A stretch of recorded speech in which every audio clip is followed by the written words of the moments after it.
오늘은 제가 좋아하는 곳인 호림박물관을 다녀왔습니다. 호림박물관은 신림동에 신림본관이, 신사동에 신사분관이 있는데요.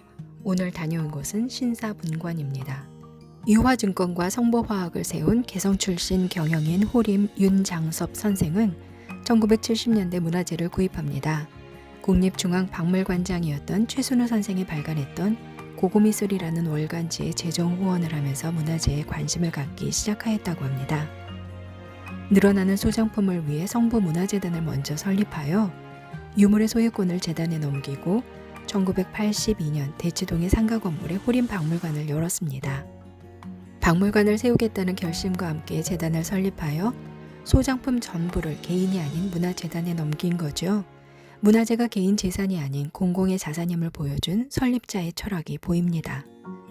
부동산과 유가증권을 같이 기부해 박물관의 재정 시스템을 잘 갖추어 놓았다고 합니다. 소장품이 늘어나면서 1996년 관악구 신림동에 박물관을 신축하여 개관하였고 2009년에는 신사동에 호림아트센터를 짓고 그 안에 신사분관도 개관합니다. 세 개의 건물이 서로 연결되어 있고 도자기의 모습을 형상화한 것이라고 합니다. 호림박물관은 저 같은 개인이 영상을 공유하기에도 참으로 편리한 박물관입니다. 늘 다양한 전시를 할 뿐 아니라 박물관 내 사진 촬영을 금지하고 있는 다른 박물관에 비해 호림박물관은 누구든 타인의 관람에 방해가 되지 않고 기본적인 박물관 내의 촬영 예절을 벗어나지 않는 상황에서는 동영상도 촬영이 가능하거든요. 그래서 더 좋아하죠. 1층에서 관람권을 구매하고 올라갑니다. 4층은 늘 있는 자기 전시실이 있어요.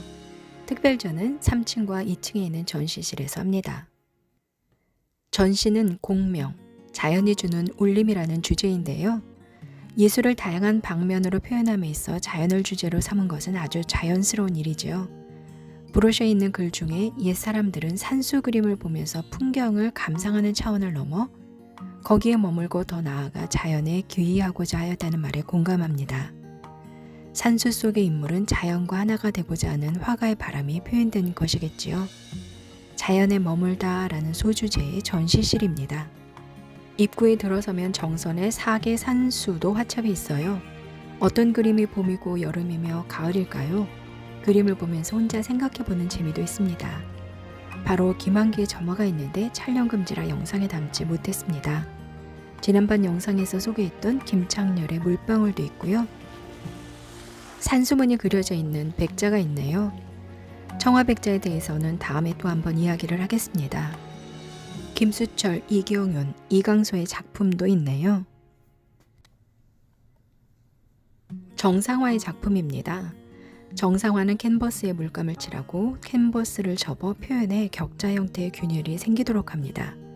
이렇게 생긴 네모꼴의 물감을 떼어내고 다시 아크릴 물감으로 메우고 이런 작업을 수없이 반복하면서 행위의 흔적이 화면에 나타나게 하는 거죠.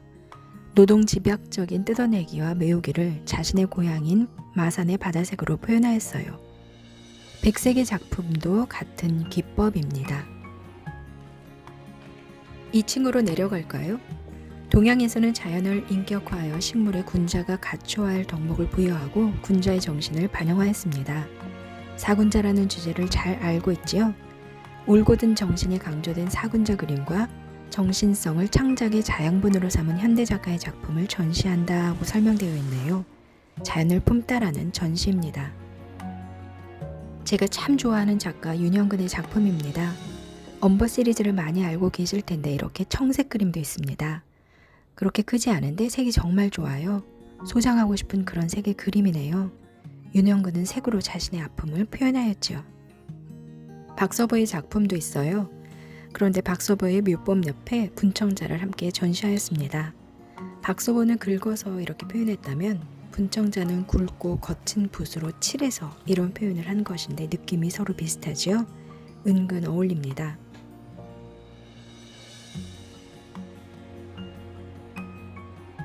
사군자 매난 국죽의 매화를 사랑해서 일생 매화를 그렸던 조희룡의 작품과 백자의 청화안료로 그려진 매화가 있네요. 청화안료를 이렇게 전체적으로 바른 작품은 그리 흔하지 않습니다.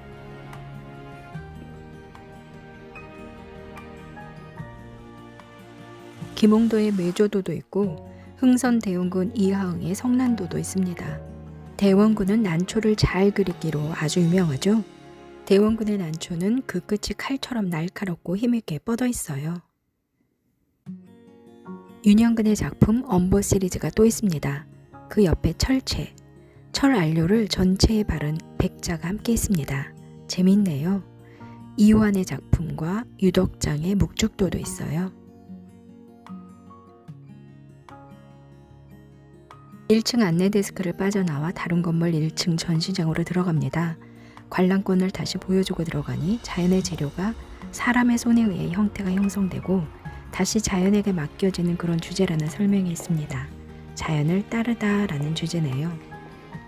자연 재료의 본성인 물성에 대해 탐구하는 현대 작가들의 작품으로 하종현의 접합이라는 작품, 도기를 만들었던 옛도공, 정창섭의 묵고라는 작품도 있습니다.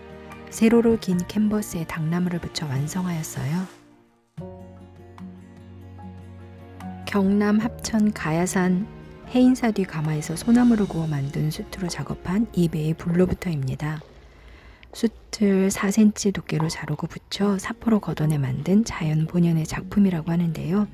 작가의 의도적인 회화적 요소를 첨가하지 않았다고 하네요. 돌아오면서 저는 윤형근의 청색 그림 한 점을 마음에 담고 나옵니다. 오늘 전시도 참 좋네요. 좋은 날 친구랑 또는 혼자서 미술관 한번 다녀오세요. 영상이 도움이 되셨다면 구독과 좋아요도 부탁드립니다.